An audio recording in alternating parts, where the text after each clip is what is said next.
Hello everyone, welcome back to another video. My name is Master J. Today we're going to be doing a new type of video with my collaboration, my stepdad, Nick. Nick is a day trader and does cryptocurrency investments. He is a content creator on Instagram. They are an active participant and philanthropist in the community, focusing on at-risk youth and families. And they love raccoons, also known as trash pandas.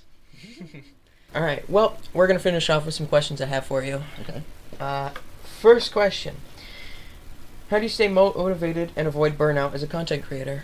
Stay motivated. Motivated. I feel like I don't enjoy the word motivation because motivation is so temporary. And I feel like in order to really progress at whatever speed works for you as an individual, that it's important you get hooked on what makes you passionate. So finding inspiration rather than motivation. Yes, Alright. for sure. You still didn't answer the question. How do you stay inspired to do How do I that? stay inspired? Well, I stay inspired through art, like we just watched. Anything, in the digital revolution respects to cryptocurrency that I'm super passionate about, as you know that. Yeah, I do. He is very passionate. Up till midnight and sometimes later. Yeah. You and your mom inspire me.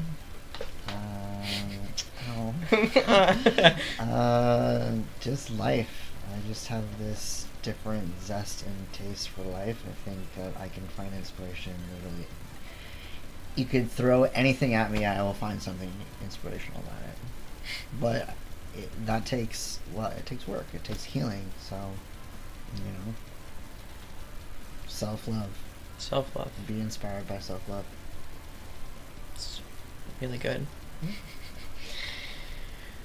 What are some content trends you see changing the future of different platforms like Instagram and YouTube and so on?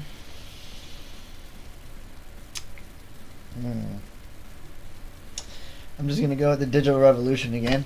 I think that, it's just the progressive nature of things. Kind of like, we went from Blockbuster to Netflix. You went from being stranger danger, and now you get in an Uber with strangers.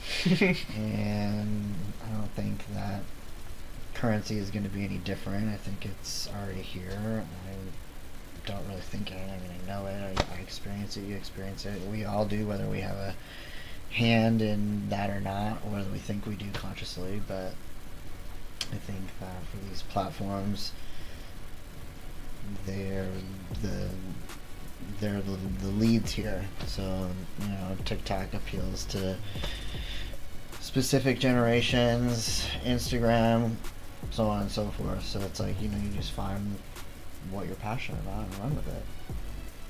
I think you can have all these platforms tie in together, but I think it's good to have one main focus. So for you, you enjoy YouTube, so other people, whatever theirs is, but at the end of the day, you know that you can always chop a video up and put it across another platform, but it's just a matter of kind of letting the domino effect take place.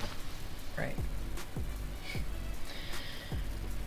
Do you have any rituals or routines before you start filming? Like for me, I gotta do something. Like I gotta physically move my body a little bit before I record, and I gotta take a few deep breaths before I record and hype myself up in my head and out loud. I like it.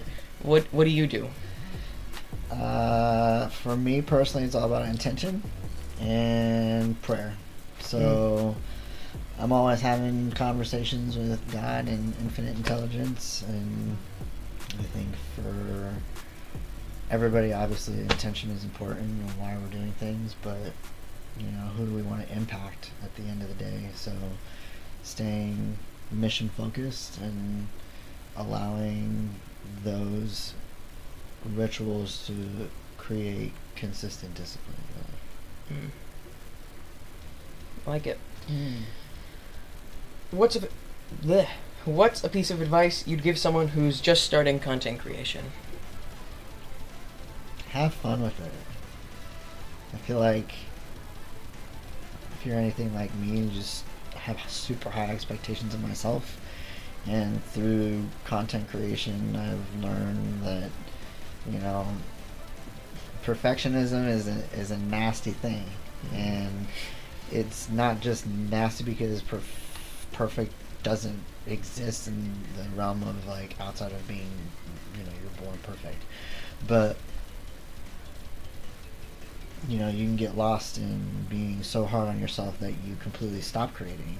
And, you know, like, we're all guilty of it in some sense or another, and the only way that we're going to be able to grow from that is to experience those blips. But I think having conversations like these and open-ended content creator questions, you create a community where it's okay to be vulnerable and recognize that we're all human. It's okay to be vulnerable and say, like, no, I haven't pushed out a video in X amount of time, and it's because of XYZ that I'm growing through. And just recognizing where you're at and honoring yourself in your path, and then how can you create from that? You know, what are we going to learn from this video that we either like or don't like or whatever, and we can do better on it. 1% better every day, right? Right. What are your long-term goals as a content creator, and how can your audience support you in achieving them? Long-term goal is just impact, as much impact as possible. I don't, you know, I don't want to put it into a specific, like, gender or sex or label this or label that, but I think it's important to focus on at-risk communities first, and that's just where God has put me on my mission. But I believe that, you know, at the end of all of this, whether it's in my lifetime, your lifetime, whatever, that we're progressively seeing this, like, barge of energy in the realms of quantum physics, and you guys are another form of light coming through to be able to really escalate this energy in the world to a much higher vibration. And I think that collaborations are what cause that domino effect. So it's like, you know, one spark or one match can light another candle can light another, and allowing that illumination to happen around the world. So it's not that, like, I expect everybody in my community that I have an impact on to like everything that I like. I'm like, that's crazy, because then we don't honor the differences in each other. So it's like, you know, what am I going to learn in my openness and moving through my heart space, and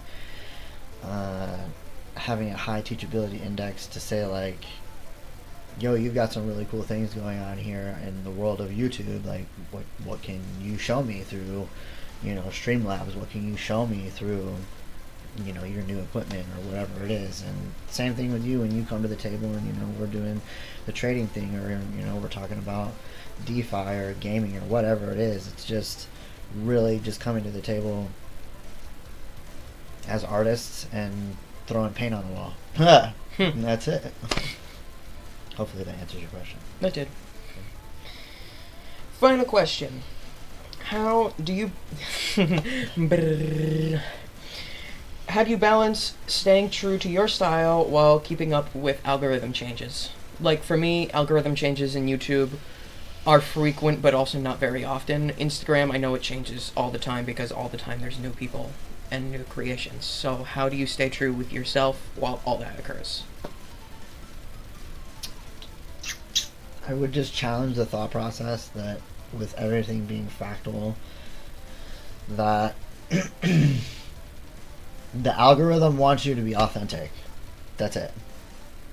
I think that it's very easy to get lost in what is this platform doing versus this platform versus this platform. All the platforms are asking you to be yourself. That's literally it. And I think the most difficult part of that is being able to witness yourself, much like looking in the mirror, and being able to honor yourself with where you're at, with self-love and the words that you're speaking to yourself, and identifying what your emotions are, but then also being like, okay, these things are also not working for me anymore, and being okay with outgrowing wherever you're at, whether it's your environment or the people around you, and recognizing like that's part of life, because either you're growing or you're dying.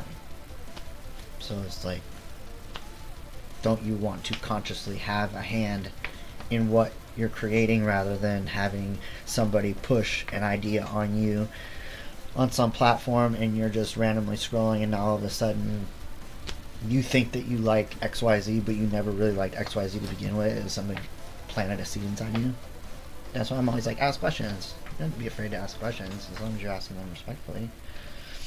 So, authenticity, that's it. I don't focus on the numbers in the sense of like, you know, I gotta go do X amount of clicks on this page at this time because it's more popping at this time if I post here and post there. Like, yes, those things are important, but I believe if everybody really just focused on being themselves and pushing out like real content, like having raw conversations like these while being respectful with one another with questions in like vulnerable areas, that we would illuminate at a much higher rate and be able to help each other heal, rather than, well, today I only got 100 views and I didn't tell myself I love me in the mirror because I'm such a piece of boop.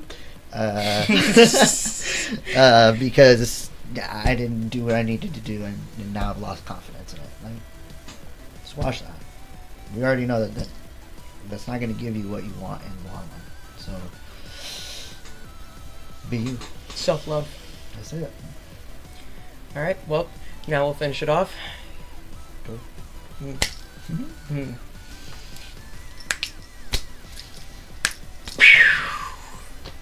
Thank you all so much for watching. I hope you all enjoyed today's video. I hope you got something from this video, because there was a lot we just saw. We saw the reaction video and we got a lot of great tips from Nick here. I hope you all have a great rest of your day. Stay safe. Be sure to like, subscribe, comment if you have a question or a suggestion. I will see you guys in the next video. Bye-bye.